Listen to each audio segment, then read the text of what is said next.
Oke guys, sebelum kalian menonton video ini, jangan lupa subscribe terlebih dahulu channel YouTube kami. Karena dengan mengklik tombol subscribe, kalian telah mendukung konten kami untuk membuat video-video yang gak kalah seru dan gak kalah menarik. Dan ingat, subscribe itu gak bikin kalian rugi guys. Selamat menonton.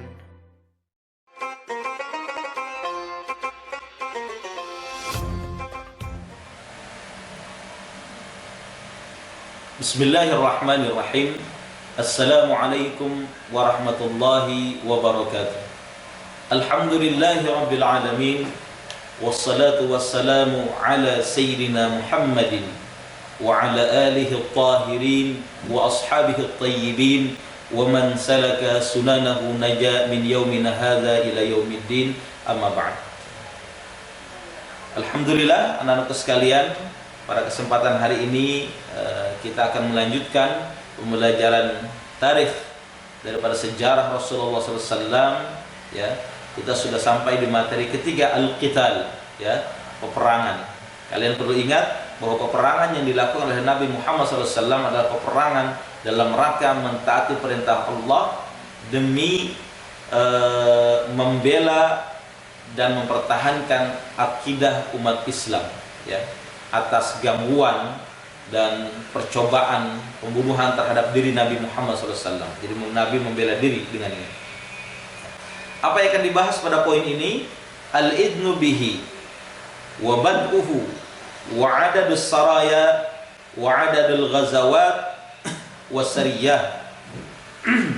Al-qasdu min wad'il hajar, ya. Al-qasdu min wad'il ahjar ala al-maqabir. Ada 1, 2, 3, 4 poin. Ya, pertama, izin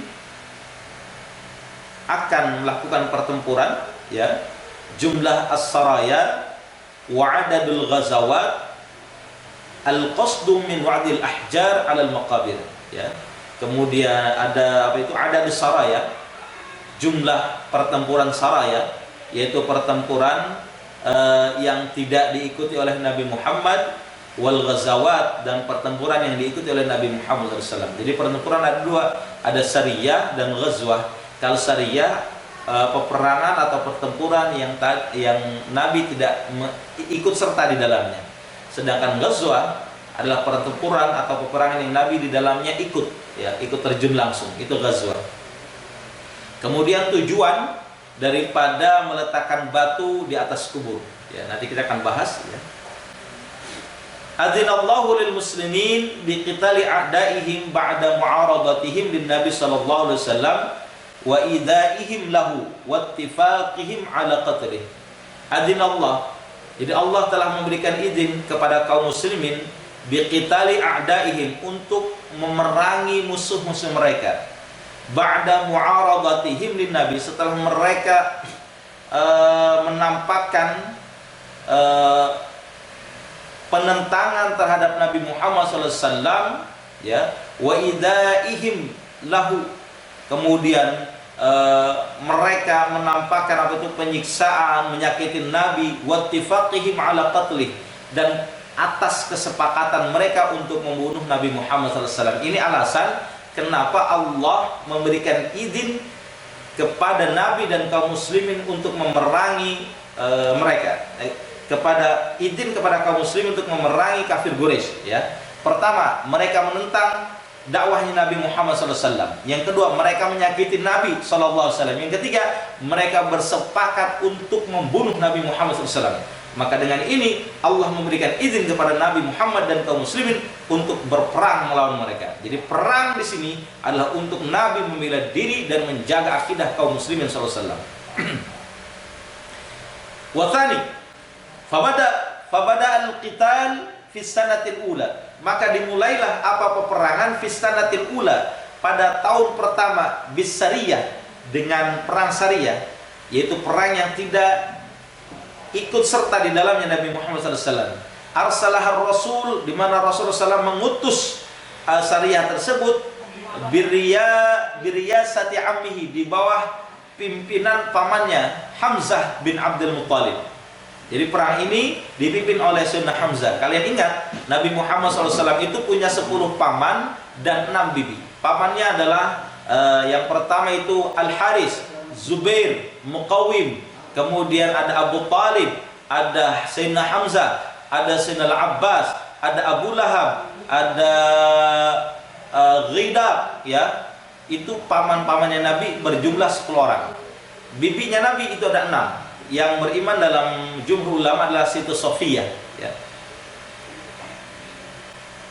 Li'tiradi irin li Quraisyin. Tujuannya apa? Nabi Muhammad mengirim syariah di bawah pimpinan pamannya untuk mencegat kafilah dagang kafir Quraisy yang nanti Ustaz akan jelaskan di pertemuan berikutnya. Ini yang menjadi salah satu penyebab terjadinya pertempuran Badar, ya. Raji'atin minasyam, di mana kafir Quraisy itu yang baru pulang dari kota Syam. Tsumma tataba'atis saraya wal ghazawat. Setelah syariah yang dipimpin oleh pamannya Nabi, tataba'at, ya, berturut-turut atau mengikut beberapa saraya wal ghazawat dan ghazwah-ghazwah berikutnya. Wa tsalits wa qad balagha 'adadus sarayahu 47 sariyatan wa 'adadu ghazawatihi 27 ghazwatan. Wa qad balagha, dan sungguh mencapai apa adadus sarayahu, jumlah syariah Nabi Muhammad semasa hidupnya, semasa hidup beliau, 47 sariyatan, 47 syariah. Wa adadu ghazawatihi 27 ghazwatan. Sedangkan ghazwah yang diikuti Nabi selama masa hidup beliau itu ada 27 ghazwah, ya. Jadi syariahnya ada 47, ghazwahnya ada 27. Kalau kita jumlah kurang lebih 74 pertempuran yang terjadi di masa Rasulullah SAW. Nabi tidak terlibat langsung itu ada 47 syariah, dan Nabi langsung terjun itu ada 27 ghazwah. Ya, kalian catat ya anak-anak sekalian. Wa tufiya fis sanatil ula Utsman bin Mad'un. Ya. Wa tufiya, dan wafat fis sanatil ula, dan wafat pada tahun pertama hijrah. Siapa? Utsman ibnu Mad'un, Utsman bin Mad'un, akhur Rasul, saudara laki-laki Nabi, minar radha', dari susuan. Fa'amara, lalu Nabi memerintah, fa'amara, lalu memerintah siapa? Ar-Rasul Nabi Muhammad SAW birasyi qabrihi, menyiramkan air terhadap kuburnya Utsman bin Mad'un ba'da dafnihi, setelah dikuburkannya Utsman bin Mad'un.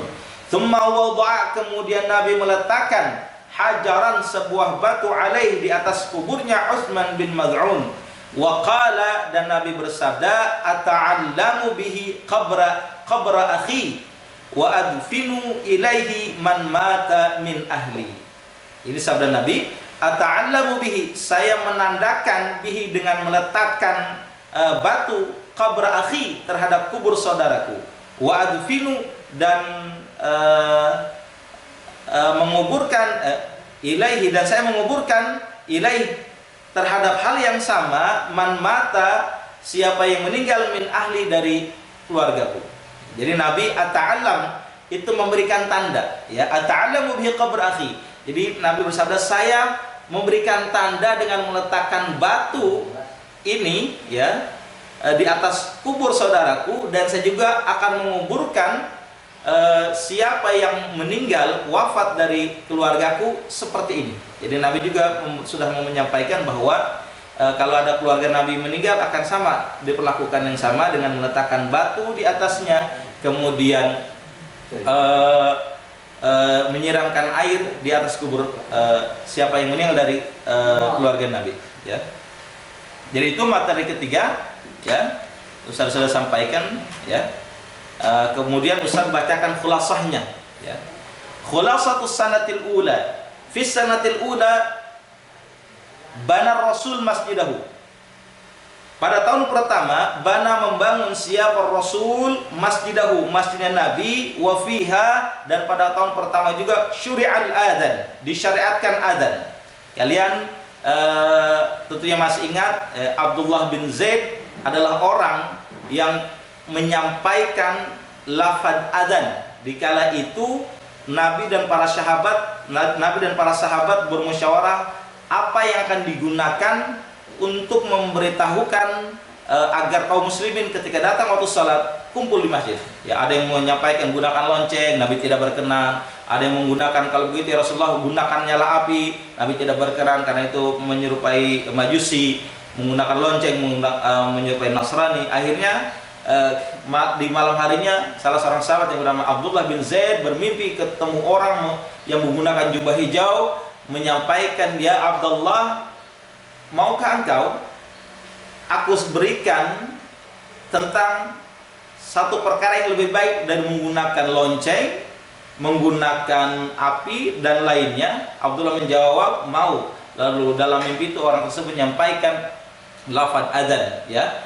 Kemudian ternyata di malam yang sama juga Sayyidina Umar bin Al-Khattab bermimpi yang sama. Cuma bedanya kalau Abdullah bin Zaid malam hari itu juga setelah terbangun langsung mengetuk rumah Nabi dan menyampaikan mimpinya. Sedangkan Umar bin Khattab menundanya. Nanti kalau pagi beliau bilang akan menyampaikannya. Ternyata mimpi itu dibenarkan oleh Nabi dan Nabi merintahkan adzan. Tentunya kalian masih ingat adzan yang pertama itu dilakukan oleh Bilal bin Rabah. Yang kedua ada Ibn Ummi Maktum, muadzinnya Nabi juga. Tetapi kalau Ibn Ummi Maktum, adzan itu ketika Ramadan, ketika waktu sahur itu Ibn Ummi Maktum yang adzan, ketika masuk salat itu Bilal bin Rabah. Wa fiha adharat Yahudul Madinah al-adawah lil muslimin. Pada tahun ini juga muncul, ya, nampak, ya, permusuhan kaum Yahudi yang ada di kota Madinah lil muslimin, terhadap kaum muslimin. Kalian masih ingat di kota Madinah ada 3 suku besar Yahudi. Satu Bani Qainuqa, kedua Bani Nadir, ketiga Bani Quraidah. Bani Qainuqa adalah ahli perakit dan penambang emas. Bani Nadir adalah para pekerja dari kaum Yahudi, dan Bani Quraidah adalah Bani Yahudi atau keturunan Yahudi yang ahli bertani.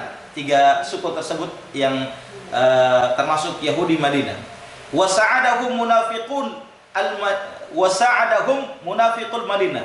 Ternyata Yahudi yang ada di kota Madinah itu dibantu, ya, membantu mereka siapa? Munafiqul Madinah. Fa'aqadar Rasul ahdan bainahu wa bainahum.